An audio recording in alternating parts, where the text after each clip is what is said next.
Hi friends, welcome to my YouTube channel. ಎಲ್ಲರೂ ಹೇಗಿದ್ದೀರಾ friends? I hope ಎಲ್ಲರೂ ಚೆನ್ನಾಗಿದ್ದೀರಾ ಅಂತ ಅಂದ್ಕೊಂಡಿದ್ದೀನಿ. ನಾನು ನಿಮ್ಮ ಸಿಂಪಲ್ ಹುಡುಗಿ ಅಕ್ಷು ಸೂರಿ. ಯಾರೆಲ್ಲ ಈ ವಿಡಿಯೋನ ಸಬ್ಸ್ಕ್ರೈಬ್ ಮಾಡ್ದಲೇ ನೋಡ್ತಾ ಇದ್ದೀರಾ ಅವರು ಪ್ಲೀಸ್ ಸಬ್ಸ್ಕ್ರೈಬ್ ಮಾಡ್ಕೊಂಡು ನೋಡಿ ಫ್ರೆಂಡ್ಸ್.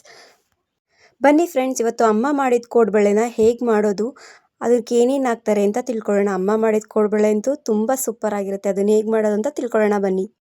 ಮೊದಲಿಗೆ 1/4 kg ಕಡಲೆನ ಪುಡಿ ಮಾಡಿಕೊಂಡು ಒಂದ್ರಿಸ್ಕೊಂಡು ಇಟ್ಕೊಂಡೈತೆ ಇಲ್ಲಿ ನಮ್ಮಮ್ಮ. ಅದಕ್ಕೆ ಖಾರಕ್ಕೆ ತಕ್ಕಂತೆ 2 ಚಮಚ ಶುಂಠಿ ಬೆಳ್ಳುಳ್ಳಿ ಪೇಸ್ಟ್, 3 ಈರುಳ್ಳಿ, 5 ಚಮಚ ಖಾರ ಪುಡಿ ಹಾಕಿ ಮಿಕ್ಸ್ ಮಾಡ್ಕೋಬೇಕು. ಇಲ್ಲಿ ಒಂದು 5 ಸೇರು ಅಕ್ಕಿ ಹಸಿಟ್ಟು ಮತ್ತು 1/4 kg ಕಡಲೆನ ಪುಡಿ ಮಾಡಿಕೊಂಡು ಅದಕ್ಕೆ 50 ಗ್ರಾಮ್ ಎಣ್ಣೆ ಮತ್ತು 50 ಗ್ರಾಮ್ ತುಪ್ಪನ ಹಾಕಿ ಚೆನ್ನಾಗಿ ಮಿಕ್ಸ್ ಮಾಡ್ಕೋಬೇಕು. ಅಕ್ಕಿ ಹಸಿಟ್ಟಿಗೆಲ್ಲ ಅದು ಎಣ್ಣೆ ಮತ್ತು ತುಪ್ಪ ಚೆನ್ನಾಗಿ ಮಿಕ್ಸ್ ಆಗಬೇಕು. ಅದು ಅಲ್ಲಿವರೆಗೂ ಚೆನ್ನಾಗಿ ಮಿಕ್ಸ್ ಮಾಡ್ಕೋಬೇಕು. ಫಸ್ಟು ಚೆನ್ನಾಗಿ ಮಿಕ್ಸ್ ಮಾಡ್ಕೊಂಡ್ರೆ ಕೋಡ್ಬಳೆ ಸಾಫ್ಟಾಗಿ ಕ್ರಂಚಿಯಾಗಿ ಬರುತ್ತೆ. ನೋಡಿ ಫ್ರೆಂಡ್ಸ್, ಈಗ ಎಲ್ಲನೂ ಚೆನ್ನಾಗಿ ಹೇಗೆ ಅಮ್ಮ ಮಿಕ್ಸ್ ಮಾಡ್ತಾಯಿದೆ.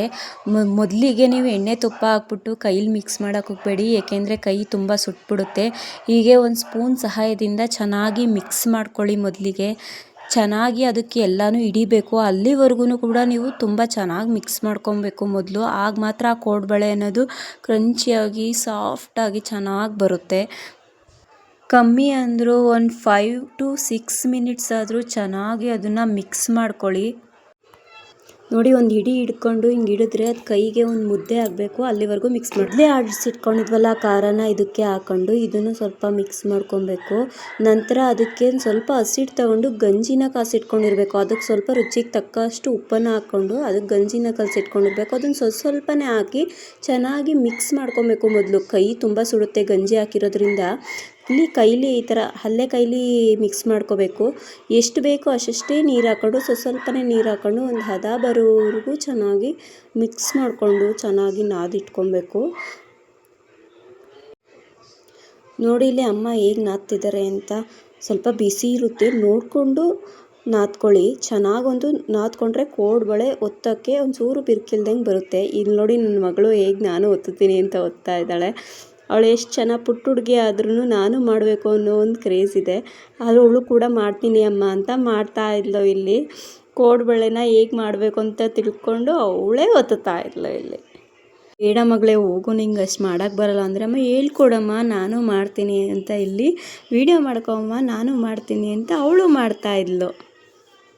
ಒಂದು ಸಣ್ಣ ಸಣ್ಣ ಉಂಡೆ ಮಾಡಿಕೊಂಡು ಕೈ ಬೆರಳು ಸಹಾಯದಿಂದ ಚೆನ್ನಾಗಿ ಒರಳಿಸ್ಕೊಂಡು ಒಂದು ರೌಂಡ್ ಶೇಪಿಗೆ ಒತ್ತಬೇಕು ಕೋಡ್ಬಳೆನ. ನೋಡಿ, ಫಸ್ಟು ಎಣ್ಣೆಗೆ ಹಾಕೋಕ್ಕಿಂತ ಮುಂಚೆ ಕೋಡ್ಬಳೆನ ಒತ್ತಿ ಈ ರೀತಿ ರೆಡಿ ಮಾಡಿ ಇಟ್ಕೊಂಡಿರಬೇಕು. ನಂತರ ಎಣ್ಣೆ ಕಾಯಿಸಿ ಎಣ್ಣೆ ಎಲ್ಲ ಚೆನ್ನಾಗಿ ಕಾದ ನಂತರ ಕೋಡ್ಬಳೆನ ಹಾಕಿ ಚೆನ್ನಾಗಿ ಬೇಯಿಸ್ಕೋಬೇಕು. ಸ್ವಲ್ಪನೂ ಸೀಸ್ದಂಗೆ ಚೆನ್ನಾಗಿ ಒರಳಿಸ್ಕೊಂಡು ಚೆನ್ನಾಗಿ ಇಲ್ಲಿ ಬಿಡಬೇಕು ಕೋಡ್ಬಳೆನ. ನೋಡಿ, ಇಲ್ಲಿ ಮೇಲೆ ಕೆಳಗಡೆ ಮಿಕ್ಸ್ ಮಾಡಿಕೊಂಡು ಚೆನ್ನಾಗಿ ಬೇಯಿಸ್ಬೇಕು. ನೋಡಿ, ಈ ರೀತಿ ಎಣ್ಣೆ ಬಿಡಬೇಕು. ಅಲ್ಲಿವರೆಗೂ ಕೂಡ ಚೆನ್ನಾಗಿ ಬೇಯಿಸ್ಕೊಂಡು ಎತ್ತಿಟ್ಕೋಬೇಕು ಕೋಡ್ಬಳೆನ. ಈ ರೀತಿ ಆದರೆ ರುಚಿಯಾದ ಕ್ರಂಚಿಯಾದ ಕೋಡ್ಬಳೆ, ಅಮ್ಮ ಮಾಡಿದ ರೀತಿ ಕೋಡ್ಬಳೆ ಸವಿಯಲು ಸಿದ್ಧವಾಗಿರುತ್ತೆ. ಯಾರೆಲ್ಲ ಈ ವಿಡಿಯೋನ ಸಬ್ಸ್ಕ್ರೈಬ್ ಮಾಡ್ದಲೇ ನೋಡ್ತಾ ಇದ್ದೀರಾ ಅವರೆಲ್ಲ ಪ್ಲೀಸ್ ಸಬ್ಸ್ಕ್ರೈಬ್ ಮಾಡ್ಕೊಂಡು ನೋಡಿ ಫ್ರೆಂಡ್ಸ್. ಪ್ಲೀಸ್ ಸಪೋರ್ಟ್ ಮಾಡಿ, ಲೈಕ್ ಮಾಡಿ, ಶೇರ್ ಮಾಡಿ ಮತ್ತು ಕಮೆಂಟ್ ಮಾಡಿ.